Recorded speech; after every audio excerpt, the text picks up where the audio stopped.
Behind the romantic images of castles and knights, what truly existed was a brutal, stinking, and frighteningly short life. If you think surviving a Monday is already a challenge, wait until you discover the 7 reasons why you wouldn't last even 24 hours in that era. So, before embarking on this journey, go ahead and hit like, subscribe to the channel, the best place to dive into dark stories from the past, and comment. Do you think you'd survive a single day without electricity, hot baths, and fresh food? Now, turn off the lights, get comfortable, and let's discover together why the Middle Ages was a true nightmare disguised as history. You wake up startled. It wasn't your phone alarm, but the shrill crow of the neighbor's rooster that pierced your eardrums. Your body aches as if you'd slept on stones. And well, you did. Your mattress is a straw sack infested with fleas that itch and bite your skin all night long. You stretch and feel every vertebra crack like dry twigs. You look to the side and notice you shared the bed with 3 brothers, 2 cousins, and a hen that for some reason has privileges you don't have. It's winter, and the warmth of huddled bodies is the only way not to freeze during the night. Privacy? This concept doesn't exist in the 13th century. Your house is a single room where the entire family sleeps, eats, works, and, well, does everything humans do. When someone needs to change clothes, others simply pretend not to be looking, as if that were possible in a 20 square meter space. You get up and, stretching your arm, almost touch the opposite wall of the house. The ceiling is so low you need to bend slightly, and the walls are made of a mixture of mud, straw, and dung. Yes, you read correctly, dung. The smell? Well, you've gotten used to it after 19 years breathing this mixture. Your window has no glass. That's a luxury for nobles and churches. What you have is an opening covered by a piece of dirty cloth that barely blocks the cold wind blowing outside.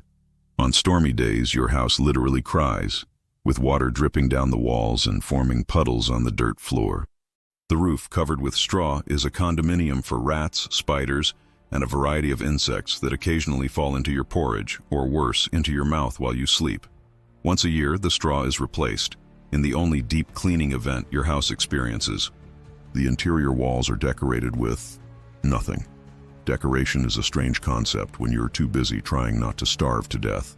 The only ornament is a small, crude wooden crucifix hanging near the door, a desperate attempt to keep demons and tax collectors away. You look around and see your belongings: a bundle of clothes, a worn wooden bowl, a blunt knife, and a spoon carved by your grandfather. That's everything you own in the world. Your smartphone has 128 GB of storage. Your earthly possessions have a total weight of 128 grams. There's no bathroom for your morning hygiene. The toilet is a clay chamber pot under the bed that will be emptied, by you of course, in the nearest woods, or if you're a lucky urban dweller, directly through the window. "Watch out below," is the warning cry that echoes through the narrow streets every morning. Your mother has been up for an hour, lighting the fire in the central hearth that serves both for heating and cooking. Smoke fills the house because chimneys are an architectural refinement that hasn't yet reached your humble dwelling. Your eyes burn, but at least the insects are temporarily kept away. Your first tasks of the day: feed the chickens, fetch water from the well 300 meters away, and check if any wolf ate the sheep during the night, and all this before breakfast. Who needs CrossFit when you have medieval chores to burn calories? Before leaving, you notice your younger brother is coughing with a worrying sound. In the 21st century, it would be a quick trip to the emergency room. Here, you just make the sign of the cross and hope it's not the Black Death making an early visit. Death is as close a neighbor as the woman who sells eggs at the market. It's breakfast time, and the menu is identical to lunch and dinner. Surprise! On the table, if you're lucky enough to have one, there's a steaming pot of oat or barley porridge. No sugar, no cinnamon, no Instagram-worthy toppings. It's basically water with grains cooked until they form a paste with the consistency of wet cement. You grab your wooden spoon and plunge it into the porridge.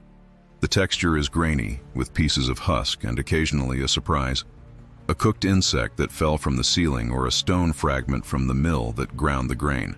Free protein and extra minerals, as an optimistic medieval nutritionist would say. To accompany it, there's a piece of dark, dense bread that looks more like a stone covered in mold. You could use it as a weapon in case of invasion. The bread contains rye, barley, and whatever grain survived the winter. The flour is ground in stone mills, which means you're eating pieces of rock along with the bread. Your teeth thank you. Fresh milk? Forget it. It's a luxury reserved for babies and the sick. The morning beverage is weak beer, known as small beer. Yes, even children drink alcohol for breakfast. Not for fun, but because water is so contaminated that drinking beer is safer. The alcohol content is low, about 2%, but still, beer for breakfast.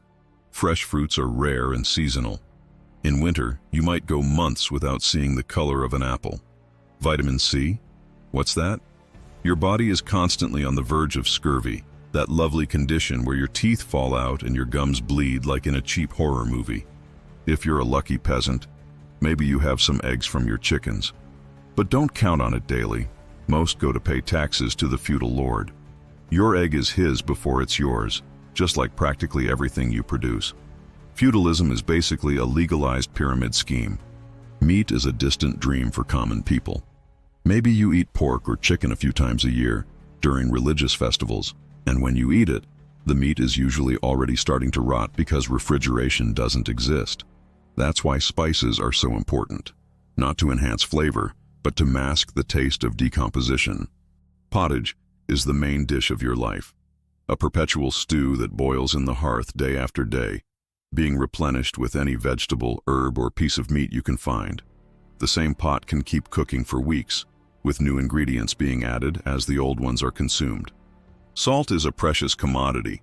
It's not just a seasoning, but the only reliable method for preserving food. In some regions, it's so valuable that salaries are paid with it, hence the term salary.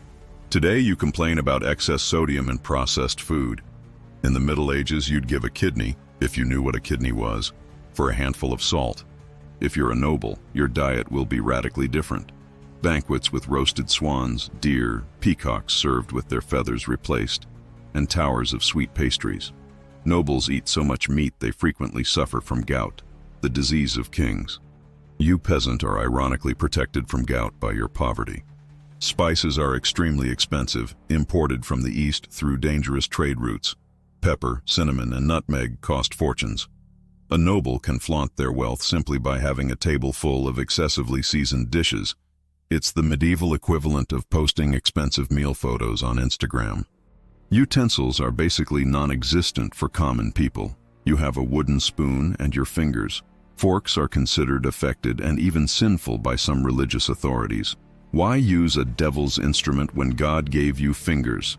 Argue priests who never tried eating pasta without utensils. For dessert, well, there's no dessert for common people.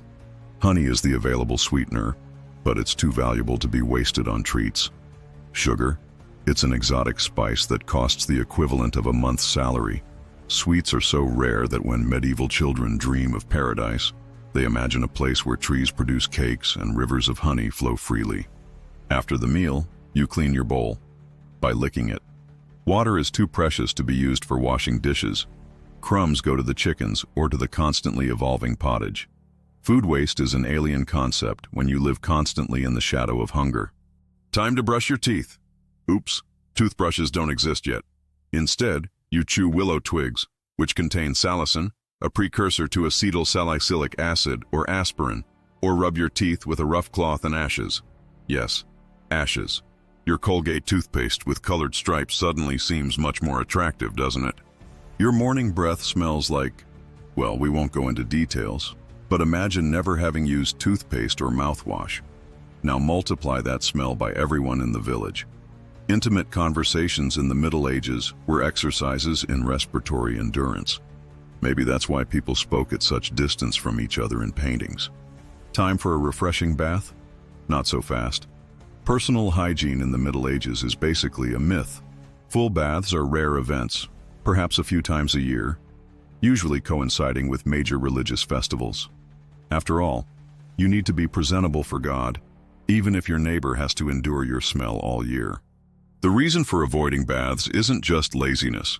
There's a genuine belief that water opens skin pores, allowing diseases to enter the body. Medieval doctors seriously warn against frequent bathing. Finally, a medical excuse for your teenage laziness about not bathing. When you actually take a bath, it's in a wooden tub in the kitchen, with water that had to be carried from the well and heated over fire, a process that takes hours. And since hot water is a precious luxury, the whole family uses the same water, from oldest to youngest.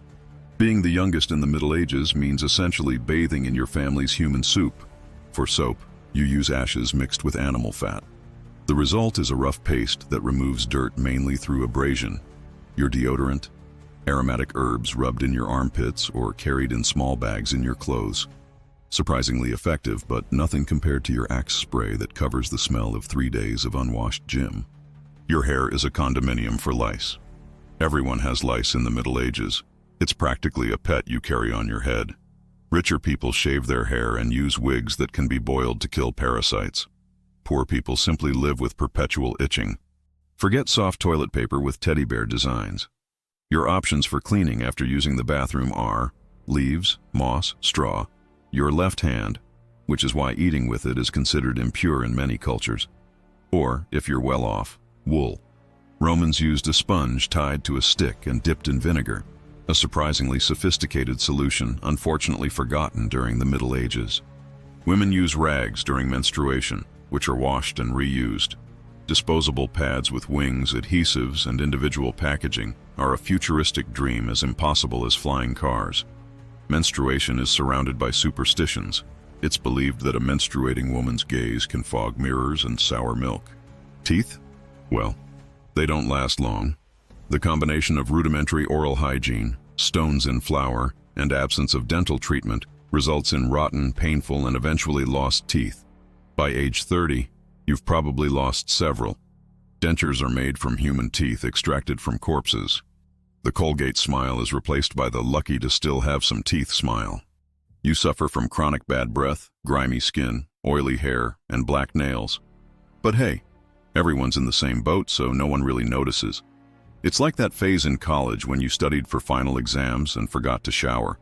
Only it lasts a lifetime and affects everyone around you. The concept of personal scent simply doesn't exist.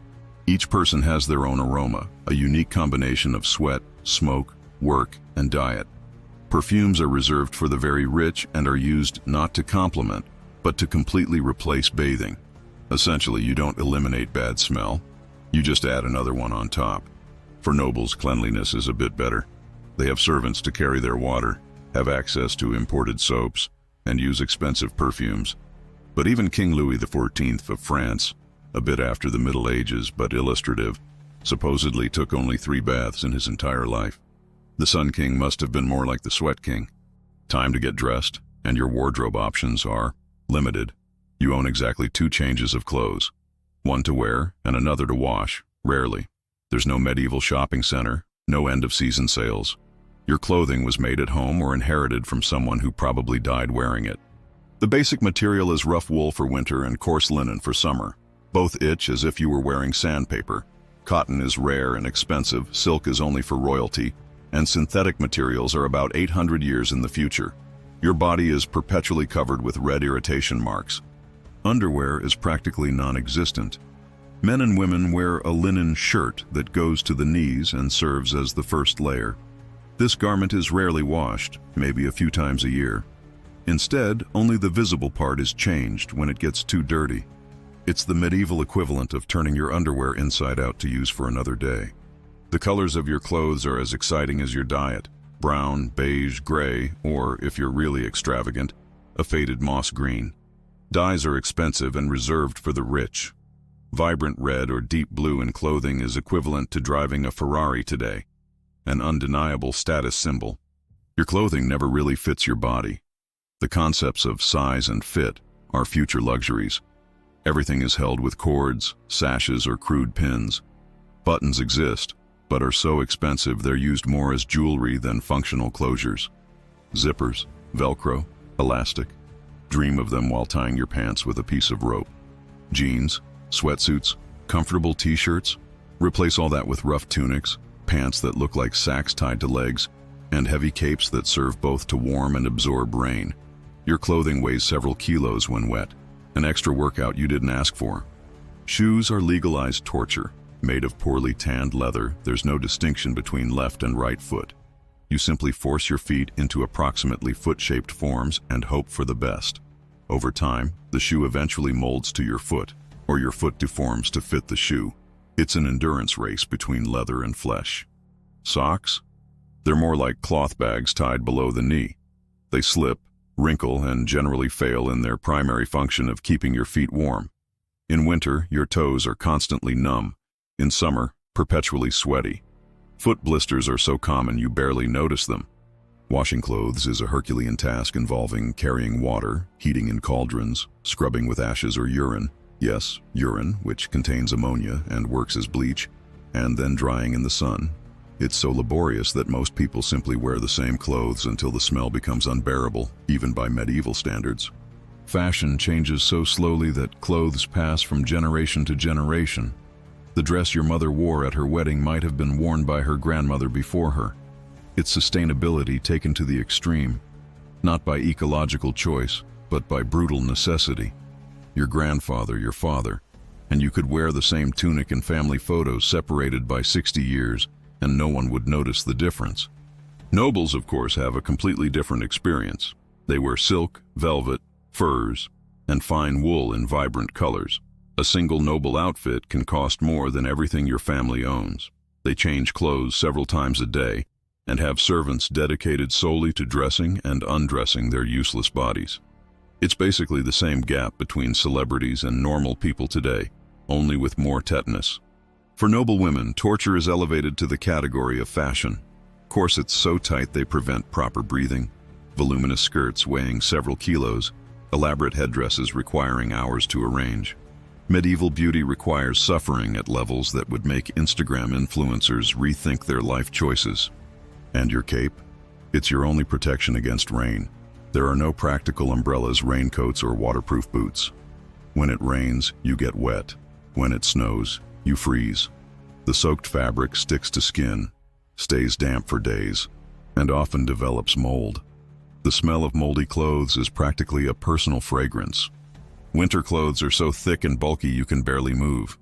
Layer upon layer of wool, furs, if you're lucky, and any available insulating material. It's like trying to do daily tasks while wearing a sleeping bag. And even so, you're never really warm. Cold finds its way through seams, openings, and inadequate fabrics. Your workday doesn't start at 9 a.m. after a cappuccino and checking emails. It starts when the rooster crows, usually before sunrise. There are no weekends, no national holidays, except religious festivals, no leaving early on Friday. You work when there's light and stop when it gets too dark to see. If you're a peasant, your office is a muddy field, and your work tools are so primitive they would make a modern weekend gardener cry in frustration. Plows are wooden, lightly reinforced with metal on the parts that wear most.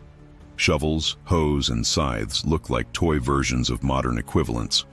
The concept of ergonomics doesn't exist. You spend the day bent over the earth, with your back screaming in protest, hands covered with blisters and calluses so thick they're practically a second skin. At the end of the day, your body aches in places you didn't know had muscles. And tomorrow, repeat everything, without exception. If you're a craftsman, shoemaker, blacksmith, carpenter, your day is no less exhausting. You work in conditions that would violate all modern workplace safety standards. Blacksmiths inhale toxic smoke all day. Carpenters lose fingers in accidents. Dyers have permanently stained skin from cancer-causing chemicals. Children start working as soon as they can hold tools, usually at 5 or 6 years old. Light tasks like scaring birds from fields, collecting firewood, or caring for animals are assigned to children. Your 7-year-old who complains about homework would be considered lazy beyond salvation by medieval standards. Lunch breaks? Not formalized. You eat when you can, usually something cold brought from home or some bread and cheese. The concept of lunch hour is as alien as smartphones. You simply chew while continuing to work, medieval efficiency at its best. For women, add to this all household chores. Making bread from scratch, cooking, cleaning, caring for children, weaving, sewing, making butter and cheese, preserving food for winter. Work never ends. A typical medieval woman sleeps about 5-6 hours per night and works every remaining minute. Me time is a concept that would make a medieval peasant woman laugh until she choked. Your tools constantly break. No warranty, no exchanges, no customer service department. You fix it yourself or improvise until you can replace them. Each object is used until it literally disintegrates. Your plow broke in the middle of planting season? Expect reduced harvests and a winter of hunger. Transportation is predominantly on foot. If you're really fortunate, maybe you have a donkey or an old horse. Most peasants never travel farther than the nearest market town, perhaps 20-30 kilometers from home. Many live and die without ever venturing more than 40 kilometers from where they were born. Your knowledge of geography is limited to rumors and stories from travelers. You carry water several times a day. There's no plumbing, no faucets, no running water. Every drop used for drinking, cooking, washing, rarely, or giving to animals must be transported from the nearest well or stream. On average, you might carry up to 200 liters of water per day. Who needs a gym when you have buckets and distance? Night doesn't bring immediate rest.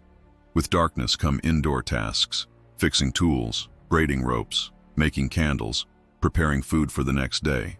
The only illumination comes from fire in the hearth or expensive tallow candles that smell like burnt animal fat.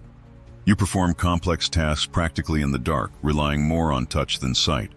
Nighttime entertainment, telling stories, singing songs, or simply conversing.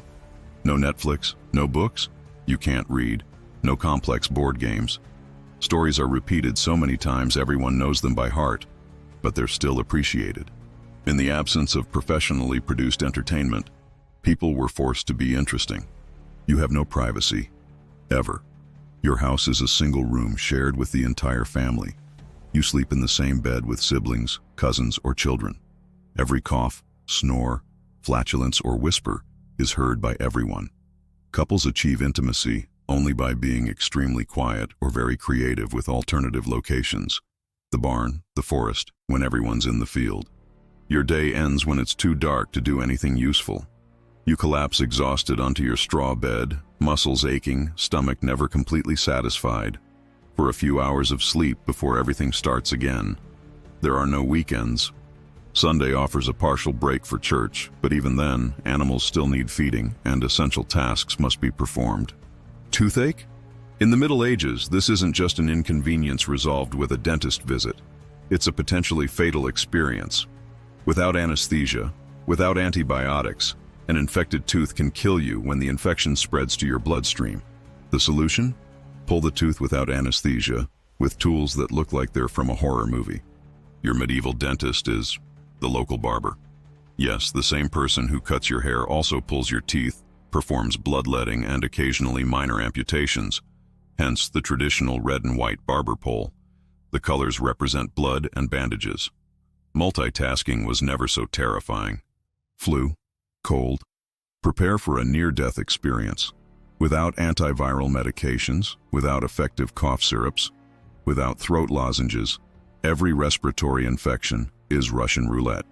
Your treatment is a mixture of herbs of questionable efficacy, desperate prayers, and of course bloodletting, because clearly what a body weakened by disease needs is to lose even more blood. The dominant medical theory is that of the four humors: blood, phlegm, yellow bile, and black bile. Any illness is seen as an imbalance of these fluids. The cure? Restore balance, usually by removing the excess of one humor through purgatives, emetics that induce vomiting, or everyone's favorite, bloodletting. It's like trying to fix your laptop by throwing parts of it away. Doctors are rare and expensive, usually accessible only to the rich. For the common peasant, medical care comes from the local wise woman, a mixture of herbalist, midwife, and counselor. Her knowledge is a combination of genuinely useful observations about medicinal plants and complete superstitions. It's like playing medical lottery. Sometimes you win, sometimes you die of septicemia. Wounds are treated with methods that often worsen the problem. Hot irons to cauterize open wounds, without anesthesia of course, spider webs to stop bleeding, surprisingly, not totally ineffective but far from sterile, and application of fresh animal manure to open wounds, as horrible as it sounds. Your modern antibiotic ointment seems miraculous in comparison. Pregnancy and childbirth are periods of absolute terror. About 1 in 3 women dies during childbirth or due to postpartum complications. There's no ultrasound, no fetal monitoring, no safe cesarean, though it's performed as a last resort. usually after the mother's death, to try to save the baby. Midwives are skilled, but they're fighting impossible conditions. Surviving childhood is a remarkable achievement. About 30% of children die before age 5. Diseases that today require only a course of antibiotics or a vaccine, measles, mumps, whooping cough, diphtheria, are merciless killers of children. Every family loses several children, a tragedy so common it's rarely mentioned in period chronicles. You never brushed your teeth with toothpaste, never took an antibiotic, never had a wound properly cleaned and bandaged with sterile materials, never had fever reduced with ibuprofen. Every illness, however minor, carries the real possibility of being your end. It's like playing medical Russian roulette every day of your life. Mental illnesses are seen as demonic possession or divine punishment. Depression, you're possessed. ADHD, clearly influence of evil spirits. Schizophrenia, witchcraft without doubt. Treatments range from prayers and penances to complete exorcisms that may include torture to expel demons. The closest psychotherapy you'll find is confession to the local priest, who will probably recommend more prayers as a solution. Common remedies include ingredients that would make a modern health agency permanently shut down the establishment: urine, animal feces, insect parts, mercury, extremely toxic, and arsenic, also extremely toxic. The line between cure and poisoning is thin, and many patients die from treatment, not the original disease. Surgeries are performed without anesthesia, without antiseptics, and often in deplorably dirty conditions. The patient is held by strong assistants while the surgeon works as fast as possible. Speed is more important than precision. Famous surgeon Robert Liston of the 19th century, a bit after the Middle Ages, could amputate a leg in 30 seconds. Hospital hygiene doesn't exist. If you're rich enough to be treated in a medieval hospital, usually run by religious orders, you share a bed with several other patients, each with their own contagious diseases. Sheets are rarely changed, and the floor is covered with dirty straw that absorbs bodily fluids and harbors rats, fleas, and lice. Your average life expectancy is about 35 years, assuming you survive childhood. This doesn't mean everyone dies at 35. If you pass the dangers of childhood and avoid wars, famine, and epidemics, you might reach 60 or 70. But you'd be a statistical rarity, a Methuselah among mere mortals, probably viewed with a mixture of respect and suspicion. Eyeglasses exist, but are rare, expensive, and imprecise. If your vision fails, you simply live in an increasingly blurred world. Imagine spending your entire life unable to clearly see the stars, beloved faces, or words on a page, if you could read.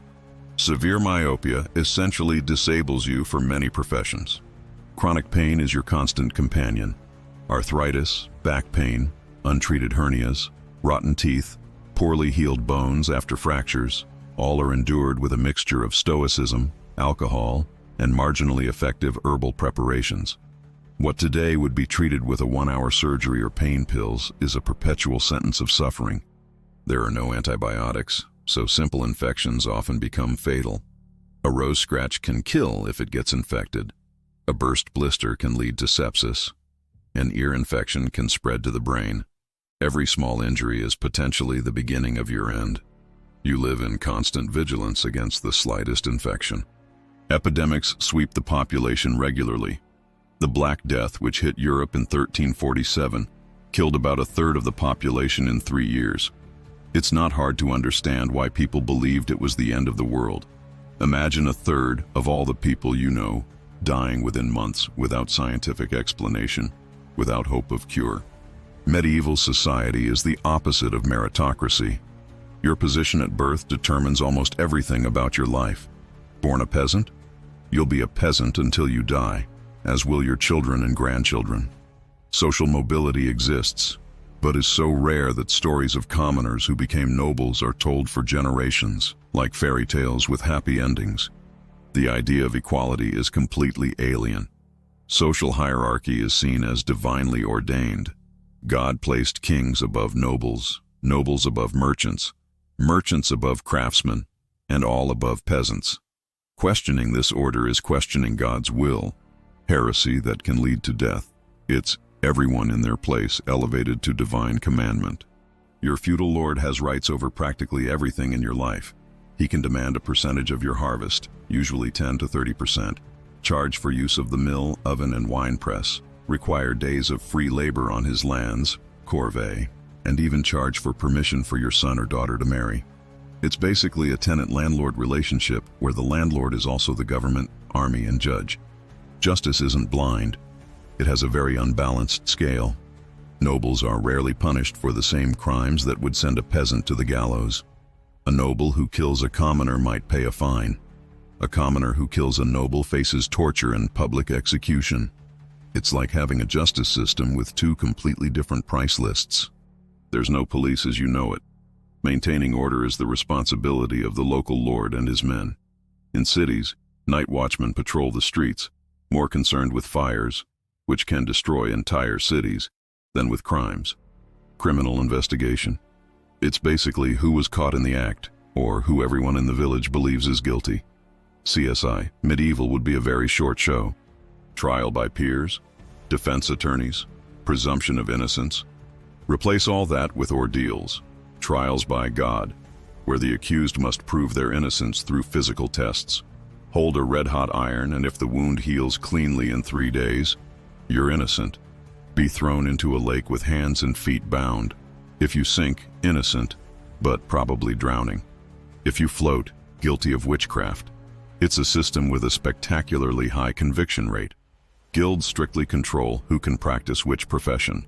Want to be a shoemaker? You need to be an apprentice for 7 years, then work as a journeyman for a few more years, create an acceptable masterpiece, pay exorbitant fees, and finally be accepted into the Shoemakers Guild. It's basically a legalized cartelization of every industry, with strict rules about who can produce what and at what price. Marriage isn't about love, it's an economic and social alliance. Unions are arranged to benefit families, consolidate lands, or strengthen commercial ties. For peasants, they seek a strong wife who can work hard and bear many children. For nobles, they seek dowries, political connections, and lineage.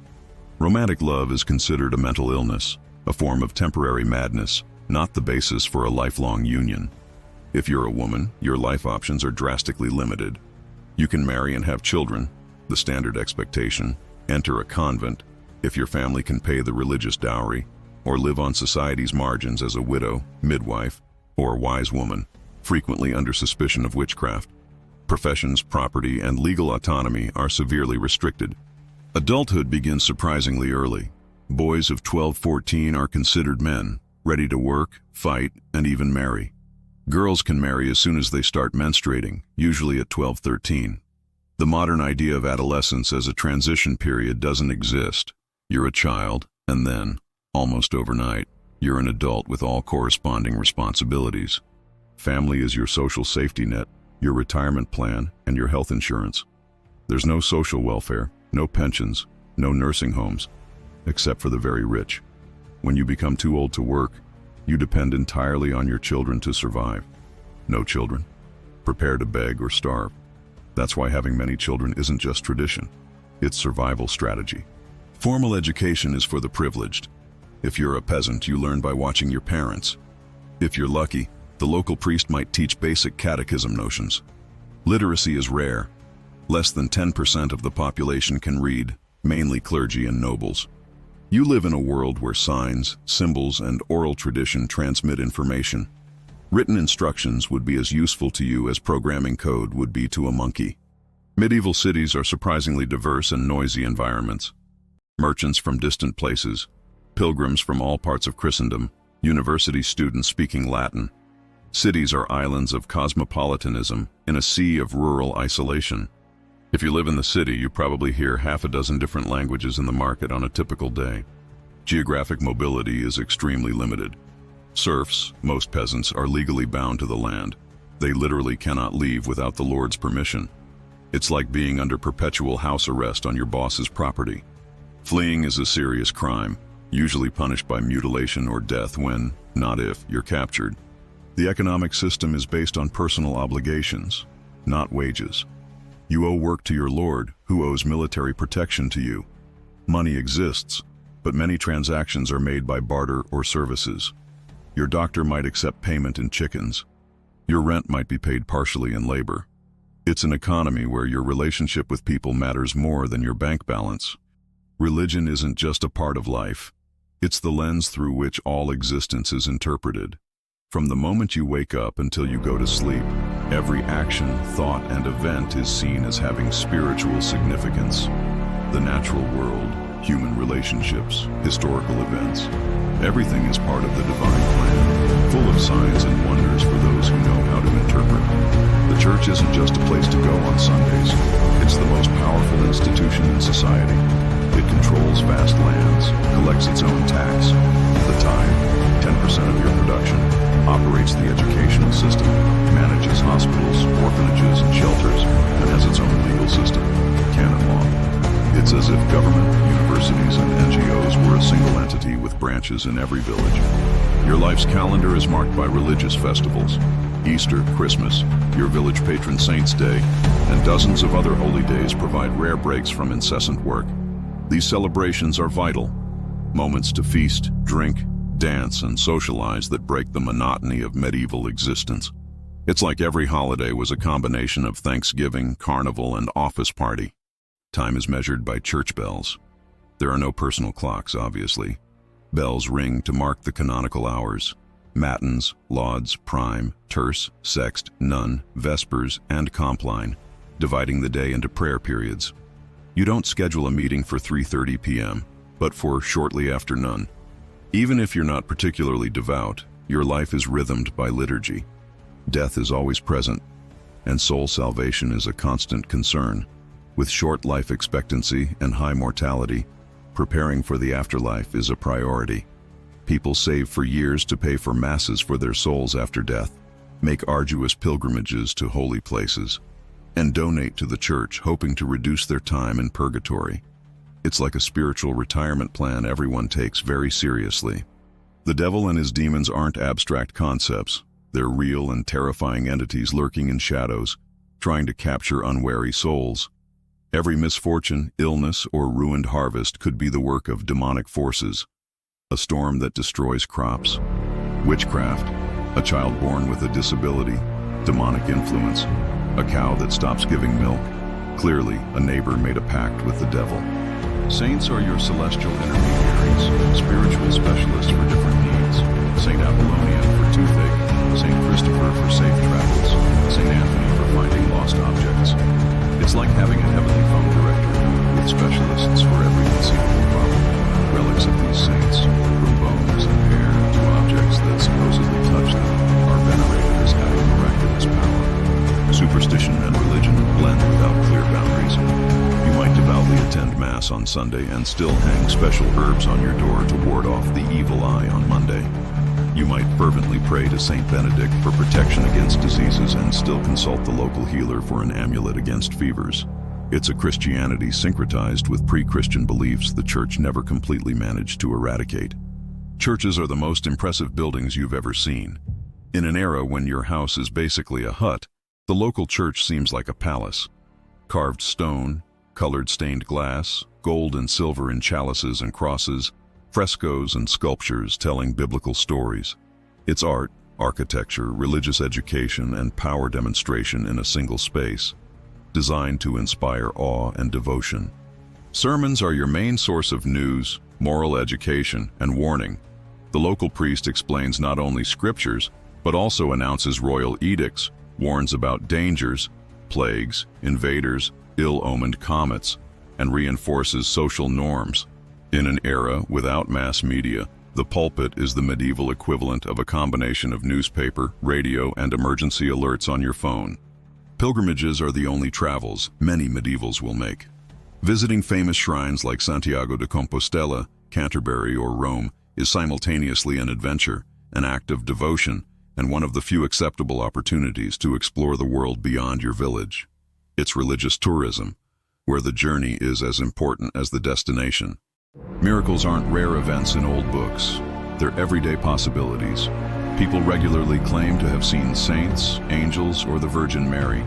Miraculous cures are reported at shrines.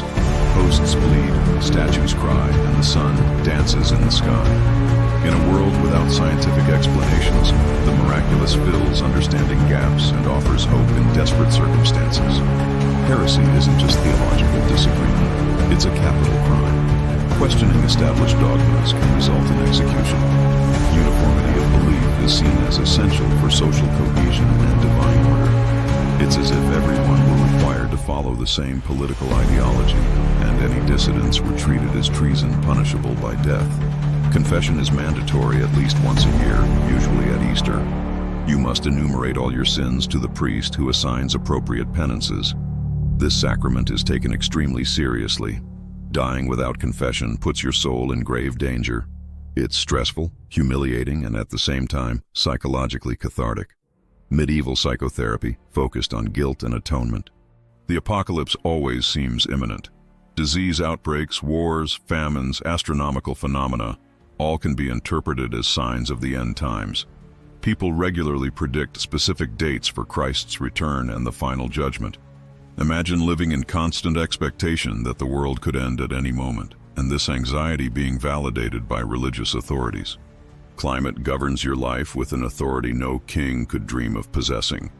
Without air conditioning, central heating, adequate insulation, or technological clothing, you're completely at the mercy of the elements.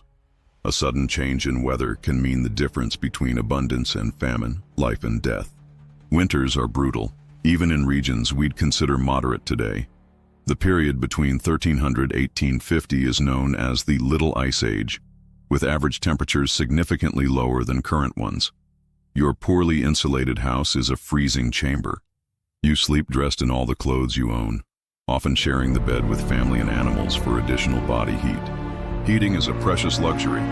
Your only heat source is the central hearth, which fills the house with smoke because efficient chimneys haven't yet been widely adopted. The smoke irritates your eyes and lungs, but at least keeps some insects away. Firewood is so valuable that in many regions it's strictly controlled.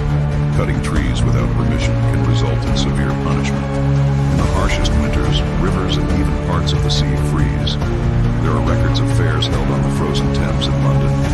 Peasants die of hypothermia in their own homes. Livestock dies in the fields. Seeds stored for spring planting freeze and spoil. A severe winter isn't just uncomfortable, it's potentially catastrophic for the entire community. Summer brings its own challenges. Without refrigeration, food spoils quickly. Insects invade your house, clothes, food, and skin. The city smell intensifies under heat, creating a miasma of body odors, open sewage, and decomposing carcasses. You sweat in your heavy wool and linen clothes, unable to change them frequently due to water scarcity and work involved in washing. Spring is a time of frantic work. Planting must be done quickly to make the most of the growing season. It's also the hunger season. Winter food stores are running out, but new crops haven't ripened yet. People literally lose weight in spring, living on wild herbs, bulbs, and whatever else they can forage while waiting for the first harvests. Fall is the season of desperate preparation for approaching winter. Harvests must be gathered before rains ruin them. Food must be preserved, meat salted or smoked, vegetables fermented, fruits dried. Firewood must be cut and stacked. Roofs must be repaired. It's a race against the clock, as each day of good weather might be the last before winter arrives. Abrupt climate changes can destroy entire communities. The year 1315 marked the beginning of the Great Famine, when incessant rains ruined harvests for 3 consecutive years. A third of Europe's population died. Imagine a climate crisis where there's no outside help, no food imports from unaffected regions, no social assistance system, just inexorable hunger. Air pollution already exists, even without cars or factories. In cities, the air is saturated with smoke from thousands of hearths burning wood and low-quality coal. In medieval London, the toxic smog is so common there's already a term for it: London sky. Your lungs never know truly clean air, especially in winter. Nightlife practically doesn't exist. Darkness is absolute and terrifying. Without public lighting, except in some larger cities where sparse torches or lanterns mark main crossings, streets after sunset are the domain of thieves, drunks, and wolves. Yes, wolves. They often enter villages during harsh winters. Most people simply go to bed when it gets dark. Natural disasters are interpreted as divine punishment. An earthquake, flood, or prolonged drought aren't understood as geological or meteorological phenomena, but as signs of God's wrath against collective sins.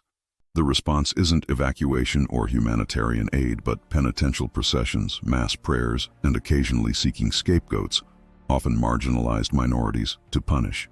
Climate even dictates your physical appearance. Constant work under the sun results in leathery, prematurely aged skin. Cold exposure causes chilblains, painful skin inflammation. Lack of adequate protection against elements leaves permanent marks. From the hunched posture of those constantly working huddled against wind to gnarled hands deformed by cold and hard labor. You know how to predict weather better than many modern meteorologists. Your life depends on it. You observe bird migration patterns, animal behavior, cloud formations, wind direction, and dozens of other natural signs. This knowledge doesn't come from books or apps, but from generations of careful observation and orally transmitted experience. The relationship with the natural environment is simultaneously more intimate and more adversarial than the modern one. You know every edible plant in the region, every potable water source, every type of wood and its utility. At the same time, nature is a force that constantly threatens your existence through predators, floods, droughts, or storms. There's no romanticization of return to nature. You're fighting to survive within it. Your education doesn't happen in a classroom with blackboards and organized desks. It happens in fields, workshops, kitchens, wherever work is done. You learn by watching your parents, then trying and failing, and finally doing. It's practical education in its purest form, without theory, without books, without diplomas. For most people, the only formal education comes from the church. The priest teaches catechism basics, biblical stories, and possibly rudiments of Latin for boys who show aptitude and can serve as altar boys. It's like having a single mandatory course for life, focused exclusively on religion. If you're exceptionally lucky, and probably of noble or wealthy urban origin, you might study at a cathedral or monastic school. The curriculum is the trivium, grammar, logic, rhetoric, followed by the quadrivium, arithmetic, geometry, music, astronomy. No natural sciences, world history, or physical education.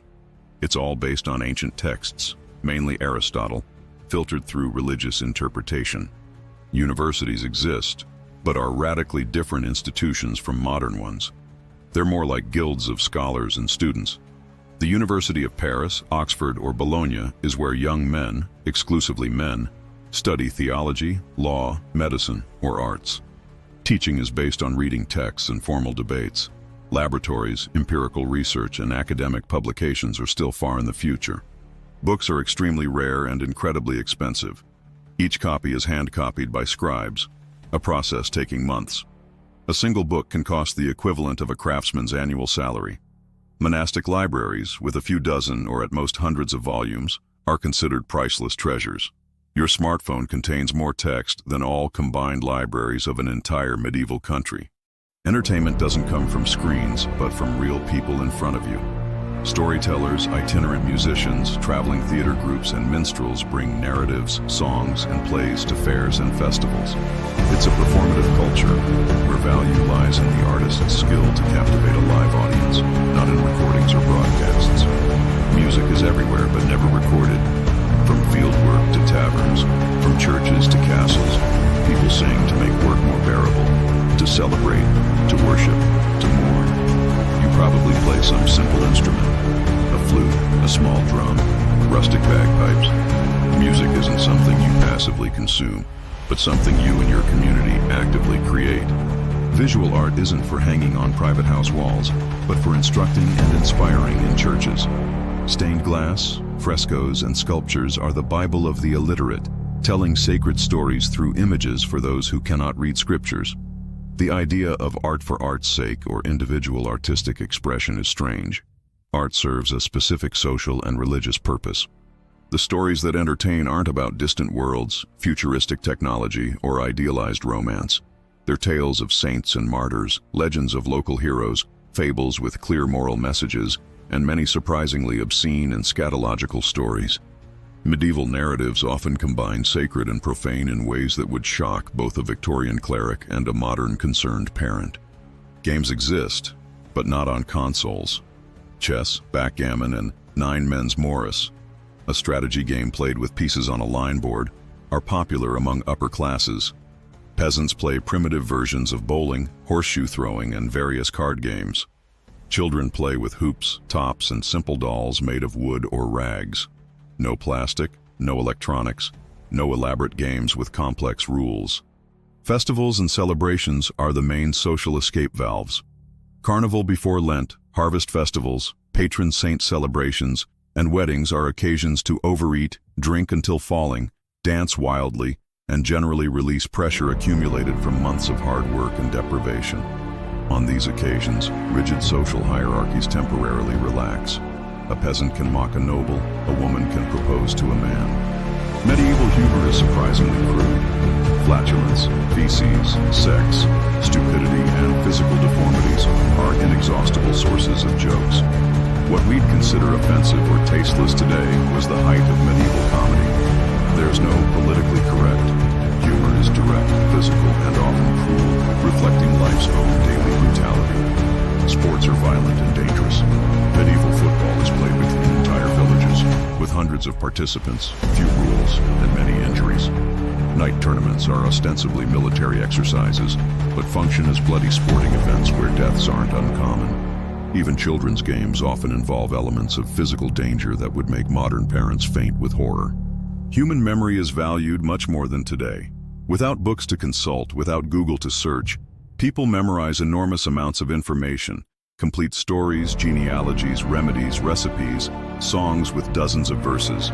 Your mind is trained to retain and retrieve information in a way few modern brains can match. Orality dominates culture. Stories and knowledge are transmitted by spoken word, often in rhyme or song form to facilitate memorization. The written word is secondary, reserved mainly for official documents, religious texts, and correspondence between the few who can read. It's a culture where the human voice, not the printed page or digital screen, is the primary means of cultural transmission. Traveling in the Middle Ages, forget passports, comfortable hotels, and Google Maps. A 30-kilometer journey on foot, how most people travel, takes a full day under ideal conditions. If it rains, that same distance might take 3 days, dragging through roads that are little more than mud trails where wagons often get stuck up to the axle. Roads are a logistical nightmare. Many are ancient Roman roads that haven't received maintenance for centuries. Others are mere paths trampled by use. No signs, no signage, no night lighting. Traveling between cities without a local guide is essentially an adventure of guesswork and hope. Follow toward the setting sun until you see a large oak is the kind of instruction you get. Bridges are rare, often replaced by fords, shallow points where rivers can be crossed on foot. During heavy rains or spring thaws, these points become impassable, forcing detours of many kilometers. Rivers that today you'd cross without noticing become significant geographical barriers that can add days or even weeks to your journey. Road dangers are many and varied. Bandits lurk in nearby forests, ready to attack unwary travelers. Wolves and other predators represent real threats in less populated regions. Even other travelers can be dangerous. Without reliable identification, it's impossible to know if that stranger is a pious pilgrim or a fleeing murderer. Inns, when they exist, are deplorable places. You share a room with several strangers, often in a single large bed or on the floor covered with straw. Rats, fleas, and lice are permanent guests. Food is of dubious quality, beer often watered down, and owners have well-deserved reputations for cheating travelers. Many work in collusion with local bandits.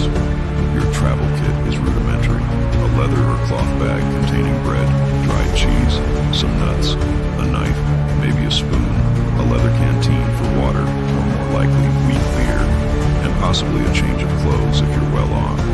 No specialized equipment, no lightweight tents, no waterproof boots with Gore-Tex technology. Travel is seasonal. In winter, most roads become completely impassable due to snow, mud, or flooding. Travel practically ceases, and communities become isolated for months. Even in spring, roads may remain muddy and dangerous until they dry. The peak of travel is summer, when roads are firm and days are long. For most peasants, traveling more than 20 kilometers from their village is a rare, perhaps once-in-a-lifetime experience. Many are born, live, and die without ever seeing what's beyond their village's visible horizon. Their worldview is entirely shaped by their small geographical circle. Large cities like London or Paris are almost mythical places known only through stories. If you travel through unknown lands, you look like a stranger. Your clothes, dialect, customs immediately mark you as an outsider. In times of tension, which are frequent, this can be dangerous. Communities are suspicious of strangers, who might be spies, disease carriers, or simply bearers of dangerous ideas from other places. Navigation is done by visible landmarks, a distinctive mountain, river, tall church, and orally transmitted knowledge. Follow the path to the large stone. Turn toward the rising sun until you find a stream. Follow it to the third bridge. Without reliable compasses, without precise maps, you rely on vague directions and natural landmarks that can change with seasons. Existing maps are works of art more than practical tools. They often mix real geography with religious and mythological elements. Jerusalem is commonly placed at the world's center. Monsters decorate the seas, and proportions are based on theological importance, not actual measurements. Using them for real navigation would be like trying to find your way using a drawing made by a 5-year-old. The notion of schedules is non-existent. No departures at 2:35 p.m., no reservations, no precise planning. Journeys begin after first mass, or when the rooster crows, and end before nightfall, or when we arrive. Unpredictability is the only constant. A journey estimated at 2 days easily becomes a week due to weather conditions, accidents, or unexpected encounters. Sea travel is faster, but infinitely more dangerous. Ships are small by modern standards, lack precise navigation instruments, and are completely at the mercy of wind and tides. Storms that modern ships would weather with minimal discomfort often result in total shipwrecks. Pirates, corsairs, and coastal raiders add human dangers to natural ones. There's no passport control, but there are countless barriers. Tolls on bridges and roads, city gates that close at nightfall, lordships that require permission to cross their lands. Travel can become ruinously expensive just from passage fees. Some routes have tolls every few kilometers, each demanding payment for passage permission. Pilgrimages are the most common form of medieval tourism.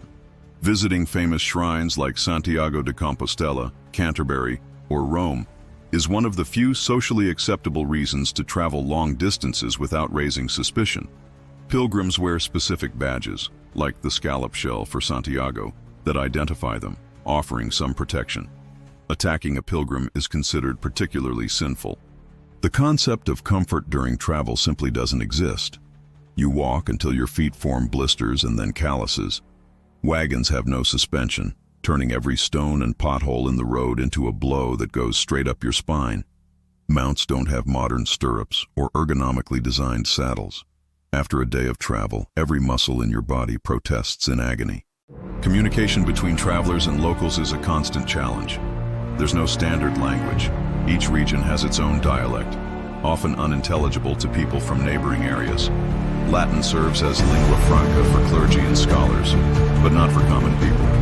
Basic transactions are made more through gestures and a few key words than through fluent conversation. Luggage must be carried by you, an animal, or a wagon, a significant luxury. No wheeled suitcases, no ergonomic backpacks with multiple compartments. Your bundle weighs on your shoulders with every step. Efficient packing isn't a convenience, it's a vital necessity. Every extra item represents tangible physical suffering during the journey. Medieval politics isn't about parties or ideologies. It's about personal loyalties and oaths of fealty. The relationship between a lord and his vassal is a sacred bond, sealed by solemn rituals. The vassal promises military service and counsel, while the lord promises protection and sustenance. It's more like a mafia protection agreement than modern governance. There's no concept of citizenship as we know it. You're not a citizen of France. You're a subject of the King of France, but more directly, you're the man of the Count of Champagne, who in turn is the king's vassal. Your political identity is determined by this chain of personal relationships, not by lines on a map or identity documents. The idea of nation is just beginning to emerge. Loyalty to England or France as abstract entities is a strange concept. Your loyalty is to specific people, your immediate lord, perhaps your king, certainly your family and village. Borders are fluid, contested, and often irrelevant to daily life. You might change countries without ever knowing, simply because your lord swore fealty to a new king. Laws vary drastically from place to place. Each fief, each city, each guild has its own statutes, customs, and privileges. What's legal in one city might be a capital crime 20 kilometers away.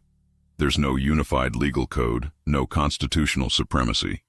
Justice is as fragmented as the political system itself.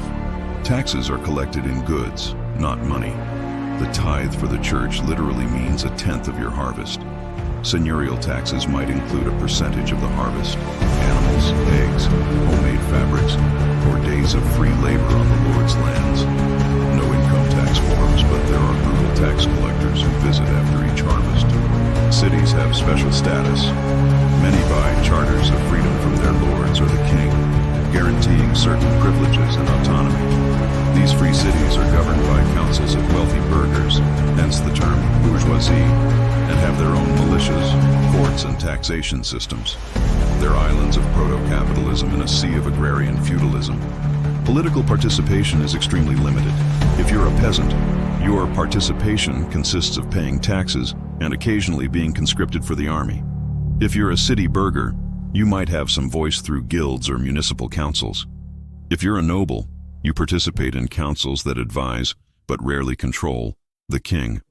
The idea that common people should have a voice in government would be considered absurd and dangerous.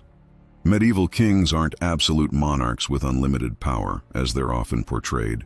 They depend on the cooperation of great nobles, who control more lands and men than the king himself.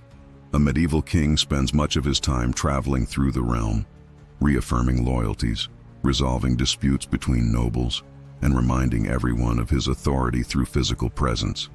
It's a political system requiring constant, in-person maintenance. War isn't conducted by permanent professional armies, but by forces assembled when necessary. Nobles owe military service to their lords, usually 40 days per year. Cities provide militias. Mercenaries fill gaps. Once campaign season ends, usually with winter's onset, everyone goes home. That's why medieval wars often last decades. They're series of seasonal campaigns, not continuous conflicts.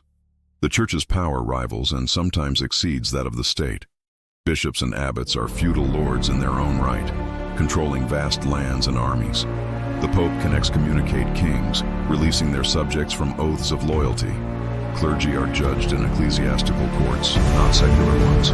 It's like having a parallel government with its own hierarchy, territory, laws, and armed forces competing directly with the crown. Diplomacy is a personal affair, often sealed by marriages. Alliances between kingdoms are created by marrying one king's daughter to another's son. These princesses are essentially diplomatic hostages, guaranteeing their fathers and brothers' good behavior. The female body is literally the field where treaties are written and national borders drawn. There's no separation between public and private life for rulers. The king's bedroom is as much a place of governance as his throne room. Advisors might meet the monarch while he dresses, eats, or even during his bodily functions. The most privileged have the dubious honor of helping the king clean himself after using the bathroom. Politics, family, and personal life are completely intertwined. The idea of common good or public interest is rudimentary at best. Governance isn't about improving society or promoting general welfare, but about maintaining order, collecting revenue, and ensuring each person remains in their divinely ordained place. The good medieval ruler isn't one who brings progress, but one who preserves tradition and stability. Succession is rarely smooth, even when rules are clear, and often they're not. The death of a king or great lord almost invariably leads to disputes, often armed ones. Brothers fight brothers, uncles against nephews. Succession wars can devastate entire kingdoms, lasting generations. It's as if every executive power transfer in the modern world risked civil war. You survived your day in the Middle Ages. Congratulations. As you lie on your straw bed, scratching flea bites and hearing rats running through the roof, You might be thinking of your comfortable home with hot shower, stocked refrigerator, and soft bed. Medieval life wasn't a romantic fairy tale, nor a chivalric adventure. It was a brutal, short, and challenging existence. And yet, there was beauty, community, and humanity amid it all. The cathedrals rising above filthy cities, the festivals bringing color and joy to lives of incessant work, the solidarity of villages where everyone depended on each other to survive, moments of spiritual transcendence and wonder that could arise in a life without digital distractions.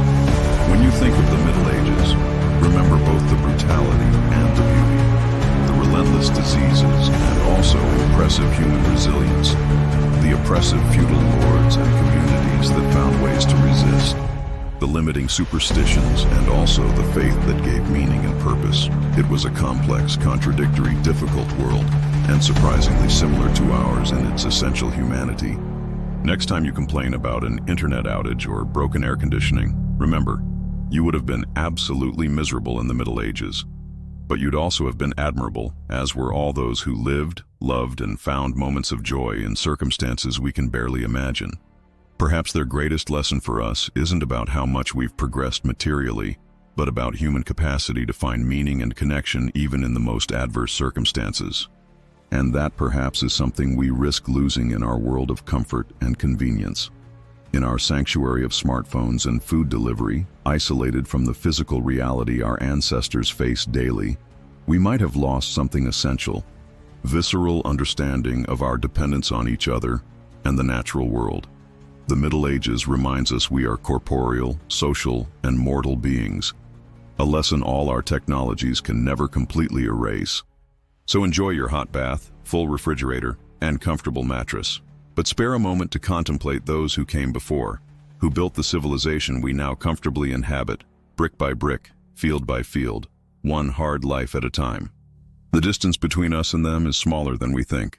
In our joys, fears, and hopes, we're more medieval than we'd like to admit.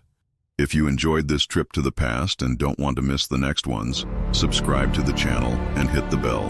That way you'll never again complain about modern life without first remembering how it would have been in the Middle Ages.